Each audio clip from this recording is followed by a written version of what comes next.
Hello friend, नमस्ते, प्रणाम। हम अपने कृष्णा भक्ति लोकगीत के चैनल में स्वागत करते हैं, वेलकम करते हैं हम आप लोग का। और आप लोग के लिए ले आए एक बहुत ही प्यारा, बहुत ही अच्छा और भजन लेके आए हैं। और सुनिए, और अच्छा लगे तो लाइक सब्सक्राइब करें, कमेंट में ज़रूर बताएं, अपना प्यार आशीर्वाद ज़रूर बनाए रखें प्लीज़। और लीजिए, हम एक भजन आप लोग को सुनाने जा रही हूँ, जो कि लक्ष्मण जी को शक्ति लगी है और राम जी रो रहे हैं और रो रो के क्या कह रहे हैं, तो सुनिएगा इस गीत के माध्यम से।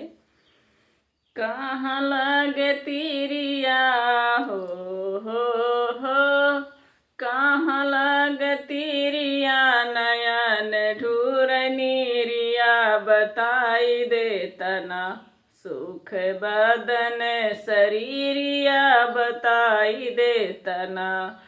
कहाँ लगे तीरिया, नयन ढूर नीरिया, बताई दे तना, सुख बदन शरीरिया, बताई दे तना। कहाँ लगतीरिया हो, कहाँ लगतीरिया, नयन ढूर नीरिया, बताई दे तना, सुख बदन शरीरिया, बताई दे तना, सुख बदन शरीरिया, बताई दे तना। तू ही हमरे भाई बंधु, तू ही हमरे बनवा, मुखवा तू खोला भैया, खोली दा नयनवा, बताई दे तना, सुख बदन शरीरिया, बताई दे तना। मुखवा तू खोला भैया, खोली दा नयनवा, बताई दे तना, सुख बदन शरीरिया, बताई दे तना। कहाँ लगतीरिया, नयन ढूर नीरिया, बताई दे तना, सुख बदन शरीरिया, बताई दे तना। कैसे मुख देखाई बै हम अवध नगरिया, हुई है बिहान जब जाइबे अयोध्या।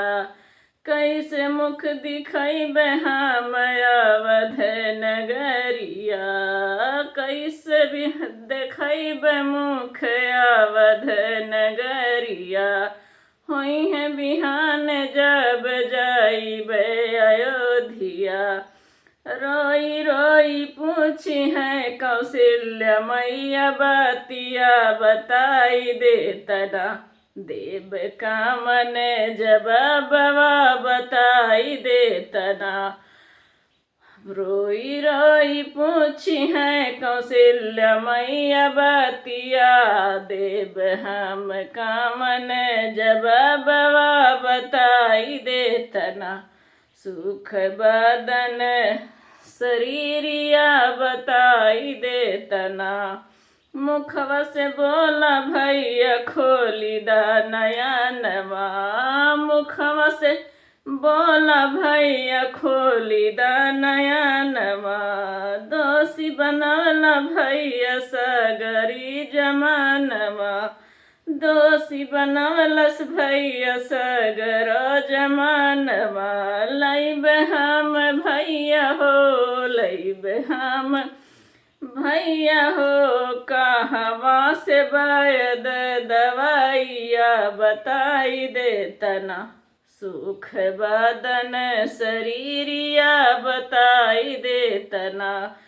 कहवा से लैब भैया वैद दवाइया, बताई दे तना, सुख बदन शरीरिया, बताई दे तना। कहाँ लगतीरिया, नयन ढूर नीरिया, बताई दे तना, सुख बदन शरीरिया, बताई दे तना, सुख बदन शरीरिया, बताई दे तना।